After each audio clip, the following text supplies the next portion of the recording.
ito na nga siya. Ayan. Open natin eh. Order to ni Madam. Thank you po, ma'am. Dalawa to. Size 15.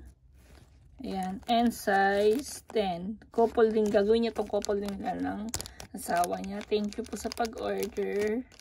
So, ipiplex natin muna, diba? Bago ko i-ship. Thank you po. Arigatou gozaimasu. Maganda to. At marami pang umorder na ito. Marami pang order na ito. So, pag gusto niya ng ganito, PM me para masalama ko na kayo sa order. Kasi, ano to eh, mabilis maubos. Pag na-sold, gagawa ulit. So, waiting na naman ng ilang weeks. Opo. 3 weeks to 1 month kasi yan. Lalo pag wala yung size niya. Excuse me. Ganyan po yung design niya. Pinunasan ko muna yung kamay ko. Nagpapawis. Sorry. Ewan ko ba? Ang init dito sa taas. Malamig pa dito sa Japan. Pero dito sa pwesto ko ang init. Ayan siya. Tingnan niyo yung gap niya. Ganyan, no? Diba? Kita. Ayan siya. Ito yung 15. Ito yung 10. Ganyan po yung size. Diba? Ang ganda. Hindi siya malapad. Hindi siya manipis masyado. Sakto lang. Ayan po. Sakto lang yung ano niya. Yung pinaka, what's that? Yung lapad niya. For me, meron din namang mas makapal dito. Yung Bismarck. Iba naman na yun. Hindi na siya 6-cut. Bismarck na siya. Ano ba yan? Hindi na nawala to. Ano yung nagpunas ako kanina? Naglinis ako kanina dito. Nag-alcohol tissue pa ako. Pero hindi nawala. So, lagyan natin yan para hindi makita. Oo. Nag-alcohol tissue pa ako talaga para malinis. Pero I don't know why. Hindi siya nawawala. So, yan po. Wait lang. Ang galaw ko, no? Gumini. I-grams natin yan para naman makita natin. Kasi nakalagay, ito, ilang grams ng isa. Yung 10 grams is, size 10 is 2.8 daw. So, i-double check ko. Ay. 2.9 pa siya. So, 2.8. Tama. Kasi 2.8 plus, diba? Ito naman is 3.1. Yung size 15. 3.2. Oh, ganun siya. Mas mataas pa siya, diba?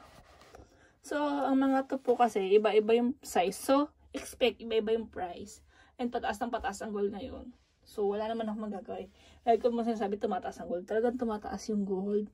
Mula pa po nung ano yan. Nag-start ako, patagal na. Hindi ko pa pinapanganak anak ko. Yung anak ko magsa 7 na. So, I think 10 years na ako nagtitinda. Yes. 17 years na ako sa Japan. Wow, ang tagal ko na. Yes, ang tagal ko na po dito. Ganyan na siya. Sukatin ko. Try ko yung 10 kung kakasya sa kamay kong. Pero mataba kasi kamay ko. Hindi siya nagkasya. Pero itatry ko yung 15. Baka magkasya. Di ba? Yung 15 sa gitna kasya siya. Medyo ano. Sa gitna siya. Wait lang. Ang balbon ko, no? Ang balbon. Ayan. Teka lang. Oo, di ba? Ayan, mataba kasi ako. Umaba na ako. Hindi ko alam niyo siguro sa stress to, yung taba ako. Alam niyo, hindi naman ako kumakain ng super dami talaga. Pero hindi ako, favorite ko kasi rice. Hindi ko ma-let go yung rice. Yun siguro ang problema ko. Hindi rin ako ma-sweet. Hindi ako mahilig sa mga sweet. Kumakain ako ng dessert pero konti lang. Hindi yung unlike na iba na ako kakaubos ng chocolate. Example yung Cloud9. Kakain ako niyan. Kalahati ng kakainin ko ng Cloud9 na malaki. Hindi ko maubos yung isang buo. Ayan siya, ganyan. Ito yung, size 50. This one is size 10. So, sa Pinas naman, kasi Japan size to, sa Pinas, size 7.5 and 5. Ayan po. Then, this one po, kagandahan yan. Matibay siya, ayan matigas. Pag ayaw nyo ng malambot, kasi yung Heart Bismarck, malambot soft siya. Pero matibay din po yun. Kasi yung akin, hinaharabas ko. I mean, ginagamit ko kahit maghugas ako ng plato, magtapon ng basura. Suot ko siya forever. Matibay. So, I think this one also. Kasi wala akong ganito eh. Yeah. I plan to buy ng ganitong design. Pero, siguro after ng mga problema muna. Siguro, pag nakapag-extend na ako ng visa, naayos ko na yung tax, etc. Saka ako bibili ng for myself. I need first na makapag-establish ng maayos. Yung ganon. Kasi ang hirap kaya bumili na kapag maraming gastos. Hindi naman ako pwede Manloko, no? Yung iba pa na, ano ba to? Kung kunyari rich, kasi scammer pala. Mag-ingat po kayo sa ganon. Diyos ko. Marami ako nakikita na legit na FB friends ko before, legit sila. Pero now, mga scammer na yung iba. Promise, nagulat din ako kasi ko, ay, iba legit yun. Kasi sometimes nakabili din ako ng alahas. Example, yung supplier ko walang stock, bibili ako sa iba. Tapos nagulat ako, Diyos ko, buti hindi ako na-scam. Naging scammer na, may ganun eh. Meron pang isa, may utang pa sa akin na 1,200. Natatandaan ko pa kasi nga utang yun eh. Pag utang, tinatandaan ko. Pag bigay, syempre kakalimutan ko na yun. Hindi naman nakabayad, naging scammer pa siya, Diyos ko. Oo. Naku, alam ko na tulpo yun. Yan, kilala niya na yan. So, nakikita ko nga ngayon, minsan-minsan, nagpo-post siya sa FB. So, mag-ingat kayo kasi baka maloko kayo ng mga scammer. May nakita lang ako. So, pag gusto niyo ng ganito, yan, go to my FB page. Yan, FB page. Japan Jewelry. Yung link po sa description box. Pindutin niyo yung description box. Makita niyo yung link doon. Pindutin niyo po yung link. Yan po yung aking page. Dalawa po yan. Yung Mary Ann K Vlogs or yung Japan Jewelry po. Mag-PM lang kayo sa dalawa yan kung ano, saan nyo gusto nyo. Saan po yung trip nyo mag-PM. Wala pong kaso. Ayan. February. Tingnan nyo. Today is 20. Tama ba? Then sa 23 is holiday dito. Yan. Magiging busy ako ngayon. Yan. 3 days yan. Ipupush ko matapos yung mga dapat kong tapusin. Sana matapos ko yung tax. Naiiyak na talaga ako sa tax ko. Kagabi iniyakan ko na nga. Kasi hindi ko, ang hirap gawin. Oo, may mahirap gawin talaga. Promise. Pero, yan. Laban Japan. Wala pa akong balak umuwi kasi, alam niyo nung mula nang mamatay yung tita ko, parang nawala nang gana umuwi lagi. Kasi wala na akong uwian sa Pinas. Promise. Wala na yung tita ko, diba? Tapos wala na akong bahay. Binenta ko na kasi bahay sa Ugong. Pero hindi pa siya fully paid. Baka naman, diba? Tapos, pag uuwi ako doon, siguro, parang may kulang. Unlike before na pag umuwi ako, andyan si tita, susundin ako sa airport, nakapagluto na siya ng masarap na Pinoy food, namimiss ko yung mga luto. Ngayon, pag umuwi ako, walang ganun eh. Walang susundo sa akin.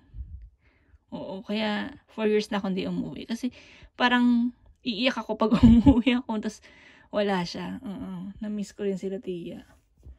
May mga pinsan din naman ako na andyan, pero kasi alam ko busy sila sa buhay-buhay nila. So, ayoko makaka-estorbo. So, kaya sabi ko nga sa asawa ko, pag medyo nakaluwag-luwag kami, bago kami magpinas, Taiwan na lang siguro muna kami. Kasi, yung relative ng asawa ko nasa Taiwan naman. So, maybe, much better doon na lang muna kami magbakasyon. Kasi, parang nakakaiyak. Kasi naiyak ako pag sabi ng, may kulang.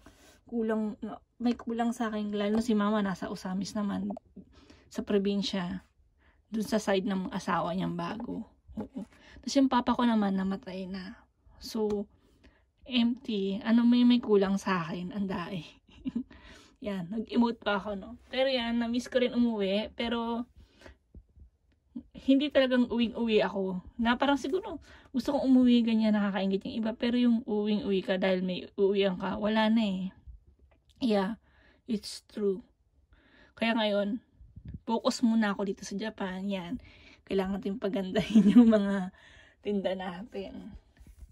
Tsaka, try ko rin yung iba pa. Ang dami kong gusto i-try na hindi ko pa nagagawa. Dahil lagi busy at lagi rin ako may sakit. Kasi, I'm 38 na. So, matanda na po ako.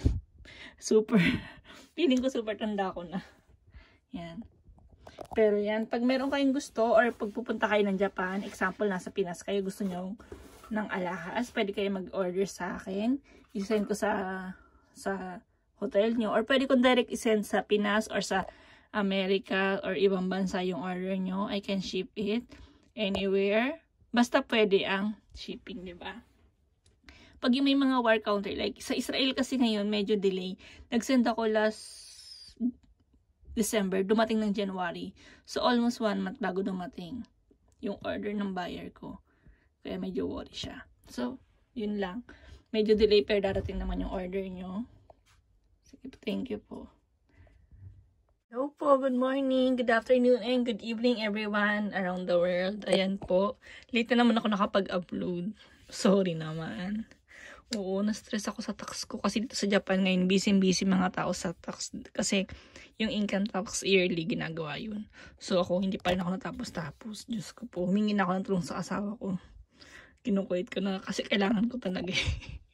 O, kailangan na magpasa nun bago mag-March 15 or 16. So, kailangan matapos ka na in this month. So, today po, ang ating gagawa ng vlog, ito po ay ring. Ayan. 6 cut ring yan eh. So, please watch, enjoy!